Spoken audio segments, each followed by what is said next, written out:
बिस्मिल्लाहिर्रहमानिर्रहीम। अस्सलाम वालेकुम नाज़रीन, आप यूट्यूब और फेसबुक चैनल देख रहे हैं। मैं राना उज़ैर हूँ। नाज़रीन, बिलाखिर फैसले की घड़ी आन पहुंची है। अब आर होगा या पार होगा। इमरान खान क्या इन होने जा रहे हैं या हमेशा के लिए उनकी पाकिस्तान की सियासत से जो है वो रास्ता उनका साफ होने जा रहा है। अब ये फैसले का वक्त है और कुछ बड़ी खबरें लेकर आपकी खिदमत में हाजिर हुआ हूं। सबसे पहली खबर पर आज हमने बात करनी है कि कुछ ताकतवर तरीन मुलाकातों की बाज़गश्त इस वक्त जारी है और उसमें कुछ डील्स की बातें हो रही हैं। ये मुलाकात किस किस की हुई है? अडयाला जेल और सदर पाकिस्तान में इस वक्त हंगामी सूरत हाल पाई जा रही है और अगले 72 घंटे ये पाकिस्तान की सियासत में इंतहाई फैसला कुन है। इस हवाले से अहम तरीन तफसीलात में आपके सामने रखूंगा। उस मुलाकात की अंदरूनी कहानी आपके सामने रखनी है। क्या मुतालबात हुए हैं, इमरान खान का क्या उस पर रद्द-ए-अमल है और दूसरे क्या जो है वो उस पर अपना जवाब दे रहे हैं। ये इस वक्त बड़ी अहम तरीन सूरत हाल बनती चली जा रही है। और फिर सदर पाकिस्तान डॉक्टर आरिफ अलवी ने बड़े अरसे के बाद जो है वो खामोशी तोड़ी है और उन्होंने भी आज बड़ा वाज़ेह तौर पर एक ऐलान कर दिया है। वो भी आपके सामने रखना इंतहाई जरूरी है। लेकिन अगर आपने चैनल को सब्सक्राइब नहीं किया, चैनल को सब्सक्राइब कर लें, बेल आइकन को दबा दें। आने वाली तमाम तर अपडेट्स आपकी खिदमत में बर वक्त पेश होती रहें। नादुल कम आपने देखा कि ख्वाजा आसिफ और रेहाना इम्तियाज डार, उस्मान डार साहब की वालदा ये सियालकोट की हल्का NA 71 से एक दूसरे के आमने सामने हैं और रेहाना डार जिस तरह से अब मैदान के अंदर उतर चुकी हैं और इस जो ये मजलूम माँ है उसकी फरियाद जब ना सुनी गई तो वो अब ललकारना शुरू हो गई है। और अब ये बड़ा वाज़े है कि ख्वाजा आसिफ का वहां पर बचना नामुमकिन है और उनकी जमानतें जब्त हो जाएंगी। ये चीज बड़ी वाज़े है। तो रेहाना डार अपनी कैंपेन भी कर रही है, वो मैदान में उतर चुकी हैं और बल्ले के निशान पर उन्होंने टिकट डालने का ऐलान कर दिया। तो उस के अंदर आपको खबर यह देना चाहता हूं कि ख्वाजा आसिफ साहब ने राय के मुताबिक मुबैना तौर पर वहां पर एक पूरी साजिशी प्लान शुरू कर दी है और वहां पर रिटर्निंग ऑफिसर के जरिए रेहाना डार के कागजात नामजदगी मुस्तरद करने की एक पूरी कोशिश उन्होंने साजिश तैयार की हुई है कि उनके कागजात नामजदगी जो है उनको मुस्तरद कर दिया जाए। और रेहाना डार ने इस हवाले से ट्वीट भी कर दिया, उसकी तस्दीक भी कर दी है और उन्होंने बाकायदा तौर पर यह बात की है कि मैं इसका उसको चैलेंज भी करूंगा अगर सब कुछ ये किया गया और सुप्रीम कोर्ट में भी इस मामले को मैं लेकर जाऊंगी। तो ये सारी चीजें आपके सामने हैं कि ख्वाजा आसिफ साहब जो है उनकी बैग बजी हुई है, पतरूलें गिली हैं। खौफ का आलम यह है कि अपनी एक कुर्सी बचाने के लिए, पिछली बार तो एक फोन कॉल पर इनकी कुर्सी बच गई थी, लेकिन अब की बार वो फोन कॉल भी नहीं होनी और वो लोग भी वहां पर नहीं बैठे और उनकी सपोर्ट वो नहीं इनको मिल रही जो उनको मिलनी चाहिए थी। तो अब ये इनको ये कुर्सी बचाने के लाले पड़ चुके हैं और वहां पर फेक सर्विस के जरिए जो है वो अपना बयानिया बनाने की कोशिश कर रहे हैं। और यहां से एक चीज बड़ी वाज़ेह होती है कि ख्वाजा आसिफ साहब ने इलेक्शन से पहले ही अपनी जो है वो शिकस्त का ऐलान कर दिया है, उन्होंने शिकस्त को तस्लीम कर लिया है। और ये किसी बड़े सियासतदान की निशानी नहीं होती जो ख्वाजा आसिफ साहब जो है वो मैदान से विक्टिम उठाकर भागने की कोशिश कर रहे हैं। और फिर दूसरी जानिब एहसन इकबाल साहब ने कहा कि मुल्क की सियासत में मुस्लिम लीग का कोई किसी से मुकाबला नहीं है। बिल्कुल आप बिल्कुल ठीक बात कर रहे हैं कि आपका किसी से मुकाबला क्या बनना है कि आपके मध्य मुकाबिल सबसे बड़ी जमात जो है आपने उसका रास्ता साफ करवा दिया है और आप जो है मैदान में घोड़ा अकेला भाग रहा है, लेकिन वो घोड़ा और गधा जो है वो फिर भी चौथे नंबर पर है। ये इनकी सूरत हाल है और फिर भी ये गिले शिकवे आपसे कर रहे हैं कि अभी तो ये बात करें कि हमारा किसी से मुकाबला नहीं है और फिर भी गिले शिकवे करते हैं अंदर ही खाने कि जनाब आप हमें सपोर्ट नहीं कर रहे, सिस्टम हमें सपोर्ट नहीं कर रहा। तो उन्होंने ये बात की है कि पाकिस्तान मुस्लिम नवाज जो है वो जहां पर उन्होंने उनकी मोहर नजर आएगी वहां पर तरक्की होगी। 2018 के बयाना ख्वाब ने अवाम को नींद से जगा दिया है और इलेक्शन मंशूर पोर्टल के इफ्तिताई तकरीब से खिताब करते उन्होंने कहा कि आज पाकिस्तान जिस मंजिल पर खड़ा है और जहां हम जाना चाहते हैं उसके लिए हमें एक टीम पाकिस्तान की जरूरत है। और फिर दूसरी जानिब जो अमीर है जनाब अमीर हैदर होती साहब, उन्होंने जनाब ये बात की है, अवामी नेशनल पार्टी की मरकजी नायब सदर भी हैं, कि पाकिस्तान तहरीक इंसाफ जो है वो जिस रास्ते से वो सियासत में आए थे अब उनको इसी रास्ते से जो है वो बाहर किया जा रहा है। और इस वक्त 3 किस्म के लोग पाकिस्तान तहरीक इंसाफ का हिस्सा हैं। वो लोग जो पाकिस्तान तहरीक इंसाफ से मुखलिफ हैं और अपने लीडर इमरान खान के साथ खड़े हुए हैं। दूसरे वो लोग जो उम्मीद लगाए बैठेंगे पार्टी के टिकट पर इलेक्शन लड़ेंगे और तीसरे वो लोग जिस पर दरीना पार्टी कारकुन हैरान है कि ये कहां से आए। जी आप समझ रहे कि कहां की बात कर रहे हैं। ये लोग किसी और के हुक्म पर आए हैं और किसी और के इशारे के मुंतजिर हैं। अमीर हैदर होती जो है उन्होंने कहा कि पाकिस्तान तहरीक इंसाफ के रहनुमा जो हैं वो अब जिस रास्ता उन्होंने पहले इख्तियार किया था अब वही रास्ता जो है उनको बाहर किया जा रहा है। अगर पाकिस्तान तहरीक इंसाफ के रहनुमा इस रास्ते का इंतखाब ना करते, आज उन्हें ये दिन जो है वो ना देखना पड़ते। और दूसरी जानिब पाकिस्तान तहरीक इंसाफ जो है उन्होंने इस्लामाबाद के अंदर एक बहुत बड़ा जलसा जो है वो करने का फैसला कर लिया है। वफाकी दारुल हुकूमत में जलसे, रैलियां, कन्वेंशन और सियासी सरगर्मियों की इजाजत के लिए अदालत से भी रुजू कर लिया गया है।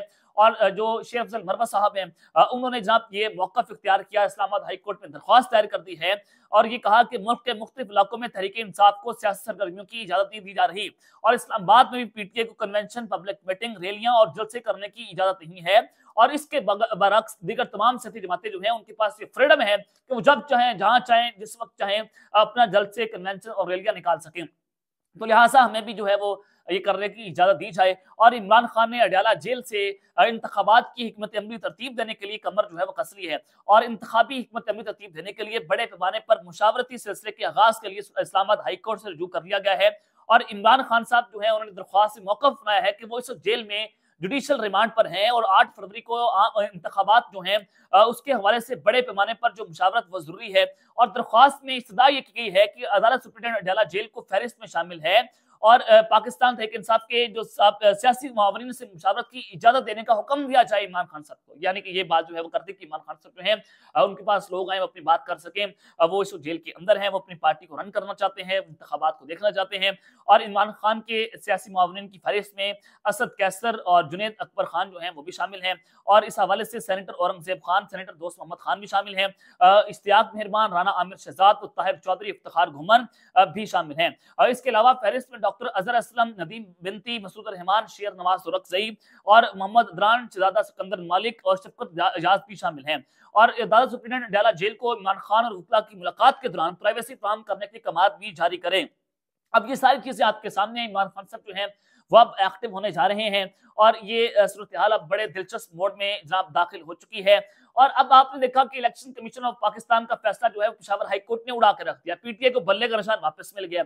और मैंने आपको बताया था कि अब ये मामला पेशावर हाई कोर्ट में चैलेंज हो सकता है और वही हुआ जिसका डर था। एक तो अकबर एस बाबर ने इस फैसले को चैलेंज करने का ऐलान कर दिया और दूसरा इलेक्शन कमीशन में एक पार्टी बन गई और उन्होंने भी पाकिस्तान तहरीक इंसाफ को बल्ले का निशान देने पर गौर शुरू किया। आज एक इजलास हुआ, कल भी काम इजलास होगा और अब वो पेशावर हाई कोर्ट का फैसला सुप्रीम कोर्ट में चैलेंज करने जा रहे हैं। इस कदर फस्तायत की मिसाल जो है वो आपको तारीख में नहीं मिल रही होगी जो आज आपको जनाब देखने को मिल रही है। तो आज आपको बताना चाहता हूं कि एक जो फैसले की घड़ी है वो आन पहुंची है। इमरान खान और ताकतवर तरीन शख्सियात जो हैं उनकी एक मुलाकात की कहानी है, वो जरा उसका अंदरूनी हवाला आपके सामने रखूंगा। और अगले 72 घंटे ये सियासत के अंदर बड़े अहम है और ये बड़ा डिसाइसिव रोल भी प्ले करते जा रहे हैं। होने क्या जा रहा है पूरी कौम जो है वो जानना चाहती है। तो सदर पाकिस्तान जो है उन्होंने भी खामोशी तोड़ी है। अडयाला जेल और जो सदर पाकिस्तान है ये एक पूरी सियासत का मरकज बना हुआ है और इन्हीं के घर जो है वो सियासत घूम रही है और इस्लामाबाद और रावलपिंडी के दरमियान कनेक्शंस को जोड़ने की कोशिश की जा रही है। अब हुआ क्या, सबसे पहले तो आपको बताना चाहता हूँ कि डॉक्टर आरिफ अली साहब के हवाले से पीटीए वाले जो है वो एक्सपेक्ट कर रहे थे कि वो कोई ना कोई बयान देंगे। जो कुछ आज हो रहा है, कागजत नामजदगियां पाकिस्तान तहरीक इंसाफ के उम्मीदवारों से छीनी जा रही हैं, क्रैकडाउन भी जारी है। और आज जो हुआ वो तो जो है वो नहीं होना चाहिए था। शाह महमूद कुरैशी साहब जो हैं उनको धक्के मारे गए, घसीटा गया और उनको पुलिस वालों ने पकड़ कर जो है वो आज जो है वो गाड़ी में बंद कर दिया और 9 मई के मुकदमात में उनको गिरफ्तार कर लिया गया अडयाला जेल के बाहर से। तो वो काबिल मजम्मत वाकया था जिस पर सोशल मीडिया जो है उस पर बड़ी आग भड़की भी है। तो उस हवाले से डॉक्टर आरिफ अलवी साहब जो है वो भी खामोश ना रह पाए, उन्होंने भी खामोशी जो है वो तोड़ दी है और उन्होंने कहा कि हमें ऐसी रियासत नहीं बनना चाहिए जहां इंसानी हकूक और वकार को बिला खौफ पामाल किया जाए। अब किसको कह रहे हैं, ये अहम तरीन सवाल है। कागजात छीनना, मुजाहिरीन के खिलाफ बेरहमाना कार्रवाई करना और अब 2 हुकूमतों के साबिक वज़ीर ख़ारजा के साथ गैर मुअज़्ज़बाना सलूक पर हुकाम को जरूर तवज्जो देनी चाहिए कि वो 2 हुकूमतों में पाकिस्तान के साबिक वज़ीर ख़ारजा रह चुके हैं और आपने उनके साथ इंतहाई जो है वो गैर मुअज़्ज़बाना सलूक किया है। आपने इंसानी हकूक की जो है धज्जियां उड़ाकर रखती हैं, तो इस पर जो है वो हुक्काम बाला को देखना होगा। और रिज्जत पसंद दलाइल के ऐसे वाकयात पहले भी रूनमा होते रहे हैं, मुनासिब नहीं क्योंकि पाकिस्तान को बदलना होगा। और अगर हम बहैसियत कौम इस पर मुत्तफिक हैं तो आज से बेहतर कोई दिन नहीं है। ये जनाब आज उन्होंने कहा कि अगर आप आज आप जो है बदलें, आज से बेहतर कोई दिन नहीं है। ये कल की जो है बात छोड़ देंगे, कल को ऐसा हो जाएगा, परसों ऐसा हो जाएगा, तो ऐसा नहीं होगा। आज आपको जो है वो मिल बैठने की जरूरत है। मैंने अपने पिछले ब्लॉग में आपको ये खबर दी थी, ब्रेक की थी कि डॉक्टर आरिफ अलवी साहब के पास जो है एक शख्सियत गई जद राय ने मुझे बताया। वो शख्सियत थी जनाब चेयरमैन सेनेट सादिक सिंजानी साहब। सादिक सिंजानी साहब जो हैं वो बड़े ताकतवर शख्सियत हैं और उनके मुनासिब जो हैं वो जो ऊपर के लोग हैं उनसे भी अच्छे हैं। अब वो पैगाम लेकर गए डॉक्टर आरिफ अलवी साहब के पास। पैगाम कुछ आम ये था कि जो है वो जो हमेशा से मुतालबात रखे जा रहे हैं, जो खान साहब को पहले भी एक डील ऑफर हुई थी ज़राए के मुताबिक मुबैना तौर पर कि आप जो हैं वो जनाब केपीके में हुकूमत ले लें और आपको जब हुकूमत देंगे और आपको एक मुनासिब क़िस्म की अपोज़िशन भी वफाक के अंदर दे देंगे, लेकिन आपको करना ये होगा कि आपने जनाब फिर अपोजिशन और केपीके में हुकूमत लेने के बाद जो है वो आपने कोई एहतजाजी मुजाहिरा ही नहीं करना है। इमरान खान साहब ने सब कुछ देने से इनकार कर दिया कि जनाब मैं तो ये सब कुछ करूंगा, आपने धांधली के ऊपर आवाज नहीं उठानी, आपने ये नहीं करना। और इमरान खान साहब ने डील लेने से जो है वो इनकार कर दिया था। और जो इस वक्त सोशल मीडिया पर जो है वो खबरें गर्दिश कर रही थी उसके मुताबिक जो है वो सारी चीजें थी। तो अब जनाब मैं आपको बताना ही चाहता हूँ कि जो पैगाम लेकर आए डॉक्टर आरिफ अलवी साहब ने अब क्या रद्द-ए-अमल दिया, इमरान खान साहब को उसके ऊपर क्या जवाब था, ये बड़ा इंपॉर्टेंट है। खान साहब का इसके ऊपर जो है रद्द-ए-अमल आ गया, मैं आपके सामने रखना चाहता हूँ। और अब इसके बाद सियासी जो मंजरनामा है अगले 72 घंटों में बड़ा दिलचस्प हो जाएगा। अगले 3 दिन बड़े इंपॉर्टेंट है और पुल का किरदार अदा करने वाले लोग इस वक्त बहुत एक्टिव नजर आ रहे हैं। डॉक्टर आरिफ अलवी साहब जो है एक्टिव हो गए हैं और सदर हाउस में काफी गहमा-गहमी भी है और पेपर जो है उसको तैयार किया जा रहा है। शराइत सुपड़ कर 3 तक महदूद हो गई हैं। दिस इज वेरी इंपॉर्टेंट कि शराइत 3 रह गई हैं। ये 3 शराइत कौन सी हैं? अब मामला ये है कि 9 मई इमरान खान साहब जो है वो 9 मई की उन्होंने मजम्मत की, लेकिन अब उनको ओपनली करनी चाहिए। वो आ जाएं, बात करें कि 9 मई उन्होंने नहीं किया और जो भी हुआ वो गलत था, बिल्कुल गलत था, इदारों पर हमले नहीं होने चाहिए। लेकिन इमरान खान साहब ये बात कर रहे हैं कि मैंने तो ये सब कुछ नहीं किया है, तो किसी और ने करवा दिया है और मेरे लोग वो नहीं थे, वो कोई और लोग थे। अब जनाब हुआ ये है कि डॉक्टर आरिफ अलवी ने सादिक सिंजानी साहब को बता दिया है कि इमरान खान साहब पर और 9 मई पर और अपने असूली मौक़िफ़ से पीछे हटने को तैयार नहीं हैं। ये 3 चीज़ें बड़ी इंपॉर्टेंट है। एक साइफर का मामला है। ये कहा जा रहा है कि आप ये बात करते हैं कि साइफर जो है वो झूठा था। मैं इस पर माफ़ी माँगता हूँ। 9 मई के ऊपर जो है माफ़ी माँगता हूँ। खान साहब जो है वो माफ़ी माँगने को इसको तैयार नहीं है। और 30 दिसंबर से पहले बुशरा बीबी भी इमरान खान से एक मुलाकात करेंगी ज़राए के मुताबिक और ये मुलाकात बड़ी इंपॉर्टेंट होगी क्योंकि बुशरा बीबी जो है उनकी कुछ दिन पहले मुबैना तौर पर एक अहम शख्सियत से जो है वो मुलाकात हुई है। और अब चूँकि मामला है कि इमरान खान साहब से वो मुलाकात करेंगे, डॉक्टर आरिफ अलवी साहब क्या मुलाकात करेंगे, ये तो अभी तक चीज़ें नहीं हो रही। लेकिन बुशरा बीबी जो है वो 30 दिसंबर को ऐन मुमकिन है कि वो इमरान खान साहब के पास जाएँ और मुलाकात करें और ये 3 दिन इंपॉर्टेंट है और इलेक्शन कमीशन जो है फिर मामला लेकर जाएगा। और आपने देखा होगा कि सुप्रीम कोर्ट ने और पेशावर हाई कोर्ट ने मामला जो है वो छुट्टियों तक यानी कि 1 हफ्ता जो है मज़ीद प्रोलॉन्ग कर दिया है। तो ये 1 हफ्ता डिसाइसिव है। इसमें कुछ ना कुछ बड़ा होता होता जाएगा और बड़े-बड़े बुर्ज उलट भी सकते हैं, आर भी हो सकता है, पार भी हो सकता है। तो अब तक की डिटेल्स मैंने आपके सामने रखी हैं। अब तक के लेते हैं, अपना ख्याल रखिएगा और इस जगह अपना ख़ैर ख्याल रखने के बाद पाकिस्तान ज़िंदाबाद।